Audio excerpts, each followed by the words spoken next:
दोस्तों, अपने गार्डन में फूलों और फलों को बढ़ावा देने के लिए हम तरह तरह के जैविक फर्टिलाइज़र तो डालते ही हैं। और हम ये आशा करते हैं कि इन फर्टिलाइज़र को डालने से हमारे गार्डन में खूब जम के फ्लावरिंग और फ्रूटिंग होगी। तो दोस्तों, कई फर्टिलाइज़र जैसे नीम खली है और सरसों की खली है, गोबर कंपोस्ट है, वर्मी कंपोस्ट है, तो ये सब चीज़ तो हम डालते ही हैं। आज दोस्तों मैं एक ऐसे फर्टिलाइज़र के बारे में बताऊंगा जो एक्चुअल में फर्टिलाइज़र है नहीं। ये वास्तव में ये एक खाने वाली चीज़ है।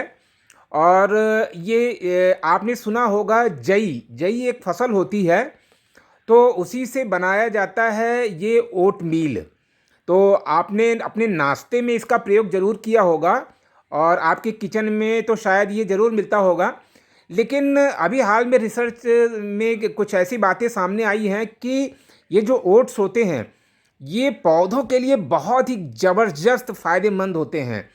यानी ये रिसेंट ट्रेंड ये है कि पौधों में इसका प्रयोग करने से बहुत ही चमत्कारिक लाभ दिखाई देने लगे हैं।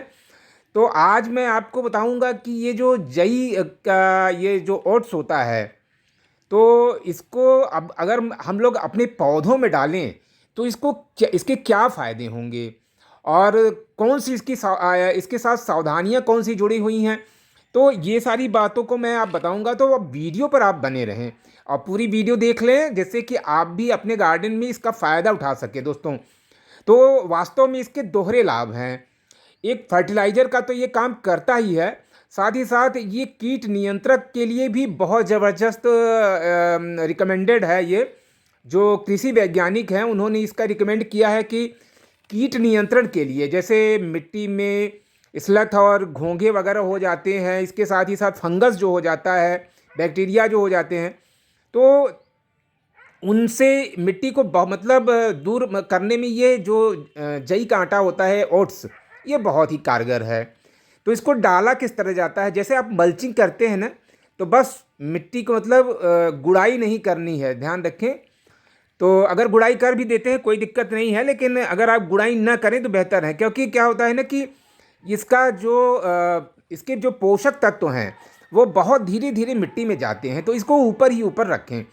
और ये ध्यान रखें कि इसकी मात्रा जो है बहुत ज़्यादा ना हो, थोड़ी मात्रा में इसको मिलाना चाहिए। ऐसा कहा जाता है कि ये पोटेशियम से भरपूर है। तो पोटेशियम का काम क्या है? जड़ों को मजबूती देना। तो पौधों के अगर जड़ें मजबूत रहेंगी तो हमारा जो प्लांट है, चाहे वो सब्जियों का प्लांट है चाहे फूलों का प्लांट है, उसको बहुत ज़बरदस्त एनर्जी और ताकत मिलेगी। तो जड़ों को मजबूती देना मेन हमारा एम है। तो इसके लिए जई का आटा यानी ओट मील ये बहुत ही फ़ायदेमंद है। तो आप क्या करें ना कि बस इसको थोड़ा थोड़ा और मल्चिंग की तरह पूरे पौधे के आसपास, जड़ों के आसपास जो है वो बिखेर दें। और बिखेर दें और बस अ, जैसे आप नॉर्मल पानी वानी डालते हैं वैसे डालते रहें। थोड़ा ये ध्यान में रखना पड़ता है, इसके साथ सावधानियाँ ये हैं ना कि ये बहुत ज़्यादा मात्रा में इसका प्रयोग नहीं करना चाहिए। और मैं आपको बताऊं दोस्तों, इंडोर प्लांट्स के लिए लोग बहुत परेशान रहते हैं कि घरों के अंदर लगाए हुए जो पौधे हैं उनके लिए कौन सी फर्टिलाइज़र हम यूज़ करें। तो ये सबसे अच्छा फर्टिलाइज़र है ओटमील। आप अपने जो इंडोर प्लांट है उसमें थोड़ा सा इसको डाल दिया करें और आप देखेंगे ना दोस्तों, इसका बहुत ही चमत्कारिक प्रभाव देखने को मिलता है। और मैंने अभी हाल ही में अपने गार्डन में इसकी शुरुआत की है और मुझे इसके अच्छे संकेत दिखाई पड़े हैं। ओटमील में एनपीके यानी नाइट्रोजन, फास्फोरस और पोटेशियम अपने नेचुरल फॉर्म में पाया जाता है, जिसमें पोटेशियम और फास्फोरस ये बहुत अच्छे से पाया जाता है। तो फास्फोरस जो इसमें पाया जाता है वो पौधों के जो तने हैं या जड़ के लिए भी बहुत ही कारगर माना गया है। तो जो फास्फोरस होता है उससे जो है कलियाँ और फ्लावरिंग बनने में बहुत मदद मिलती है।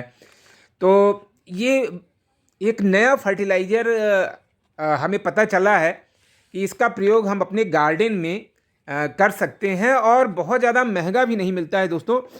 सूक्ष्म पोषक तत्व जैसे मैग्नीशियम, कैल्शियम, कॉपर और जिंक भी इसमें अच्छी मात्रा में पाए जाते हैं।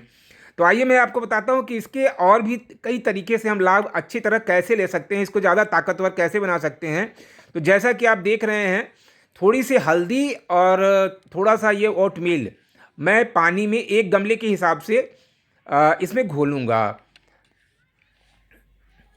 तो ये देख रहे हैं आप, 2 चम्मच मैंने ले लिया है। ओटमील को और भी ताकतवर बनाने के लिए थोड़ा सा इसमें लगभग आधे चम्मच एक गमले के हिसाब से हल्दी का प्रयोग करेंगे। इससे क्या होता है कि दोनों के तत्व आपस में मिल करके एक नई स्ट्रेंथ देते हैं पौधों को, और इसको हमें 1 या 2 दिन के लिए ऐसे ही छोड़ देना है। इस तरह से जैसा कि आप देख रहे हैं, बस ऐसे ही छोड़ देना है। तो क्या होगा ना कि इसमें जो है फर्मेंटेशन होगा, और फर्मेंटेड हो करके ये और भी ताकतवर बन जाएगा। उसके बाद 1 या 2 दिन के बाद हम इसको इस तरह से अपने अच्छी तरह से एक बार फिर से घोल करके और पौधों में डाल देंगे।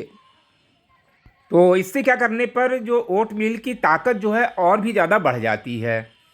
और ऐसा कहा जाता है कि इसमें नाइट्रोजन भी अपने बड़े ही संतुलित रूप में पाया जाता है, और नाइट्रोजन का सबसे महत्वपूर्ण उद्देश्य पौधों को बड़े बड़े और हरे पत्ते उगाने में मदद करना है। और इसका उपयोग कई पौधों की प्रक्रियाओं जैसे अमीनो एसिड, प्रोटीन, क्लोरोफिल, एंजाइमों के संश्लेषण और इसके साथ ही साथ प्रकाश संश्लेषण में भी ये बहुत ज़बरदस्त है। तो ऐसा जो फर्टिलाइज़र है, अगर आप लोग को नहीं मालूम है तो इसके बारे में आप जान लीजिए और अपने गार्डन में इसका प्रयोग करिए, क्योंकि बिल्कुल ये जैविक है, हानि रहित है, और इसकी मात्रा भी हमें बहुत थोड़ी सी डालनी पड़ती है, क्योंकि बहुत ज़्यादा अगर डाल देंगे तो हो सकता है गिलहरी या चूहे वगैरह इसको खाने के लिए गमले तक आ जाएं। तो हमें इसको बहुत थोड़ी सी मात्रा में डालनी है, ये ध्यान रखना है, और पाउडरी फार्म में डालना है, और घोल करके डालें तो वो तो सबसे अच्छा है।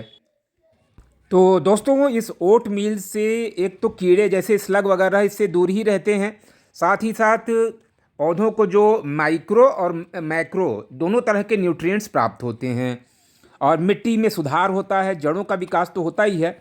और दोस्तों, थोड़ा सा ध्यान में रखना चाहिए कि ज़्यादा न इस्तेमाल करें, फंगस लगने का भी डर रहता है और चूहे वगैरह भी आ सकते हैं। तो दोस्तों, वीडियो कैसा लगा आप कमेंट ज़रूर करें।